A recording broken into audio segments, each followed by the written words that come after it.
frantic two-day search for actress Jennifer Hudson's missing nephew ended this morning with the worst possible outcome: the discovery of an So, here's the latest drama. Jennifer Hudson has just joined the list of celebrities who want to silence Jaguar after she started spilling some serious tea. Jaguar is claiming that a lot of celebrities end up sacrificing their families for fame and success, and she says Jennifer Hudson is no exception. People have always found it a little suspicious how Jennifer's career seemed to skyrocket right after she tragically lost 3 close family members. The timing felt a little too perfect to just be a coincidence, right? But according to Jaguar, in the celebrity world, nothing just happens by chance.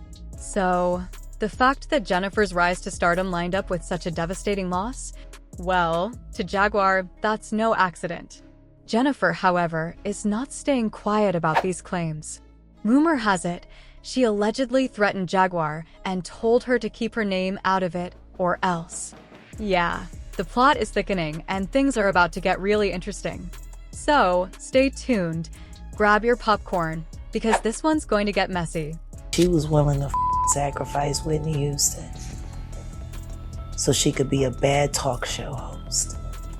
The year's barely begun, and already Jaguar Wright is out here exposing some of Hollywood's darkest secrets: sacrifices, occult practices, and all kinds of shady stuff. For years, she's been spilling the truth about what goes on behind the scenes while the world is too busy to notice. Sure, it's earned her a lot of enemies and not many friends, but when has Jaguar ever cared about stepping on toes to tell the truth? This time, though, she's coming for Jennifer Hudson. And let me tell you, if even a fraction of what Jaguar is saying about Jennifer is true, then the entertainment industry is way more messed up than we ever imagined. According to Jaguar, Jennifer's been into all that woo-woo stuff from the start, and she's willing to sacrifice anyone or anything to get ahead. And I mean that literally. Jaguar's not holding back. But it doesn't stop there. Jaguar also spilled the tea that Jennifer was so obsessed with Whitney Houston, she copied everything about her, from the way she dressed to the way she sang, and even her hair. But as Jaguar says, there's only room for one Whitney. So, yeah, the plot just thickened, and we're about to get a closer look at the crazy side of the industry. Stay tuned. This one's going to be wild. Because I was really trying her hardest to look like Whitney Houston. I never really thought about it. If you look back at old pictures of Jennifer Hudson and Whitney Houston when they were younger, you'll see a pretty clear moment where Jennifer seemed to start adopting Whitney's style. Now, don't get me wrong, taking inspiration from someone you admire is one thing. But when you start copying their whole look and vibe to make your career look like theirs, that's crossing a line. But here's where it gets even crazier. According to Jaguar, it wasn't just about copying Whitney's style. Jennifer allegedly tried to get close to Clive Davis, who was Whitney's mentor, so she could basically live out Whitney's life. For some background, Clive Davis is the legendary music exec who discovered Whitney when she was just a teenager. He played a major role in her career, but also in her personal life. He was there for Whitney through everything: the struggles with addiction, her toxic marriage to Bobby Brown, and even her comebacks after rehab. Their bond was more than just business. It was more like a friendship, at least from Whitney's perspective. There have always been rumors about how deep Clive's connection with Whitney really was, and if Jaguar's telling the truth, it sounds like Jennifer was trying to step into Whitney's shoes, taking over everything she had. It's getting wild, and we might be about to uncover even more hidden details of this twisted story. Keep your eyes peeled. This one's only getting started. There have always been rumors that Clive Davis was a bit too controlling with Whitney, almost like he felt he owned her because of how much he shaped her career. According to some, when Whitney's struggles with alcohol and substance abuse started to take over, Clive allegedly began planning how he could profit from her death since she was no longer as valuable to him as an artist. But here's where things get even stranger. The night Whitney passed away, she was supposed to perform at Clive's annual pre-Grammy party at the Beverly Hilton Hotel, the same stage where she first introduced herself to the music world back in 1983. Now, here's the thing. There's always been something fishy about Whitney's death. She was found in her bathtub, and it was assumed she drowned due to extreme intoxication. But what really got people talking was Clive's reaction. Instead of canceling the party or showing any respect, Clive kept the event going right in the same hotel where Whitney's body was upstairs. To make it even more unsettling, Clive reportedly told everyone at the party that Whitney would have wanted them to continue. People couldn't help but raise an eyebrow at how everything played out. With all these rumors and strange circumstances, it's hard not to wonder what really happened that night. Things definitely don't seem to add up. The Grammys for the next night, you don't cancel.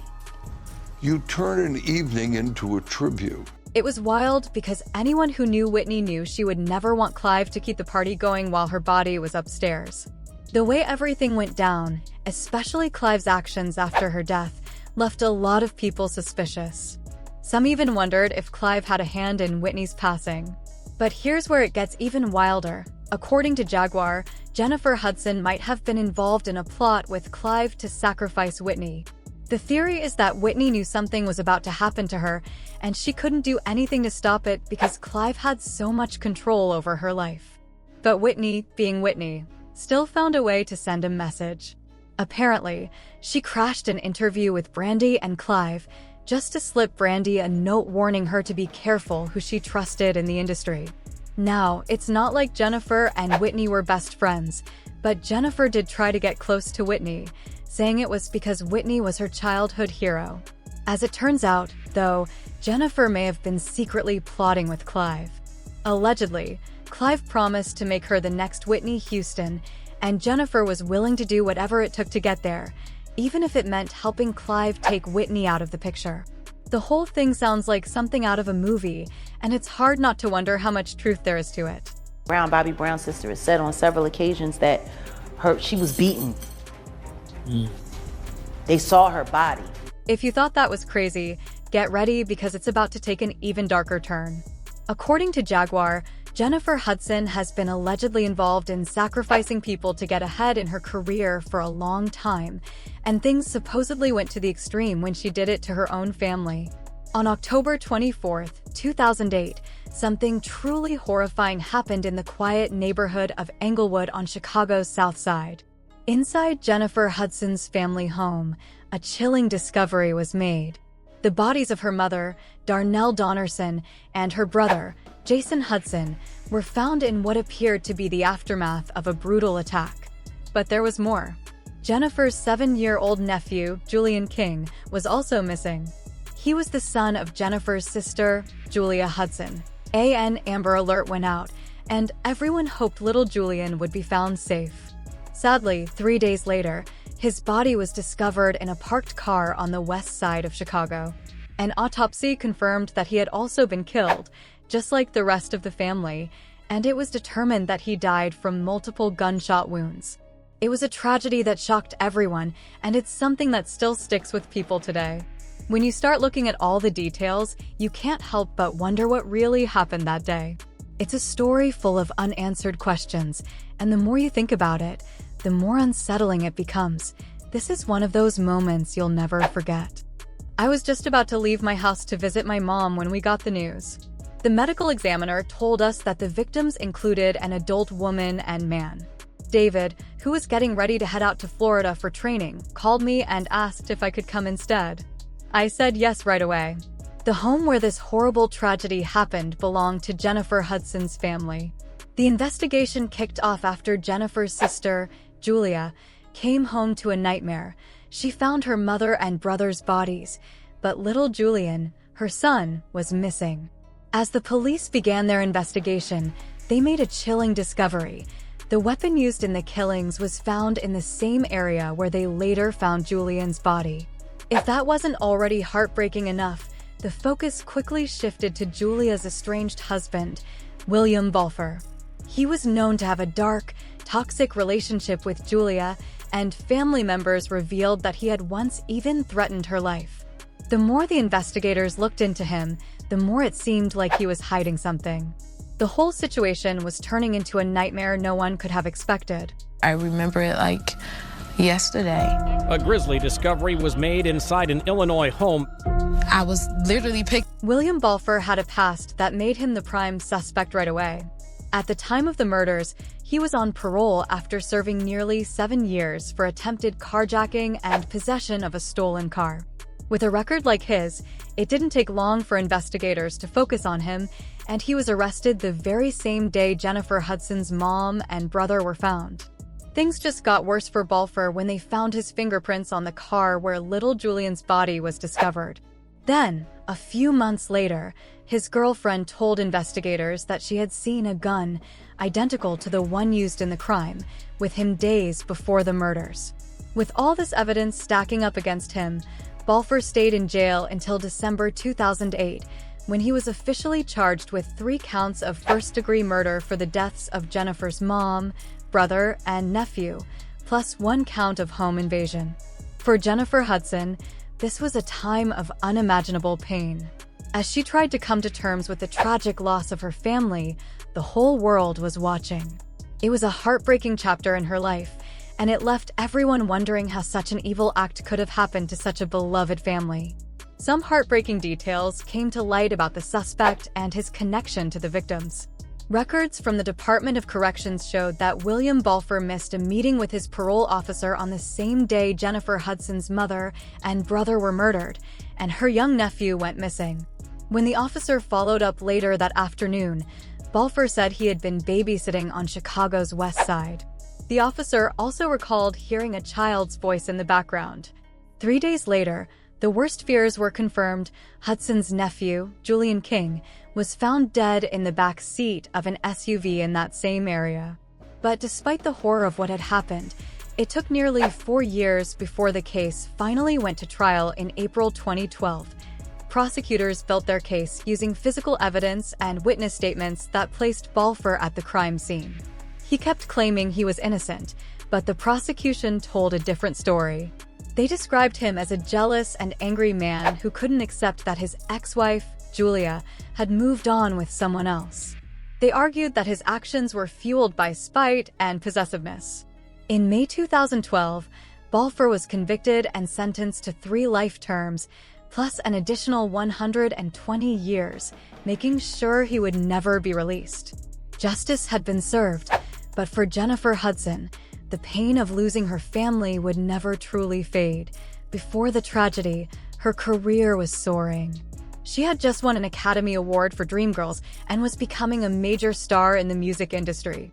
But after losing her mother, brother, and nephew in such a horrific way, she now faced the painful journey of trying to rebuild her life. See what you're doing to me. You better think about what you're trying to do to me. Say it now, say. The loss was beyond devastating for Jennifer Hudson. It shook her to the core, affecting both her career and personal life.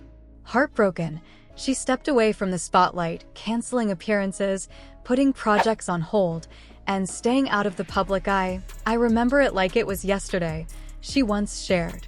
A horrifying discovery had been made at a home in Illinois. "I was about to leave for my mother's house when I got the news." Authorities later confirmed that 2 of the victims were an adult man and woman, her mother and brother. At the time, her fiancé, David, was training in Florida. He called and said, "Why don't you come here instead?"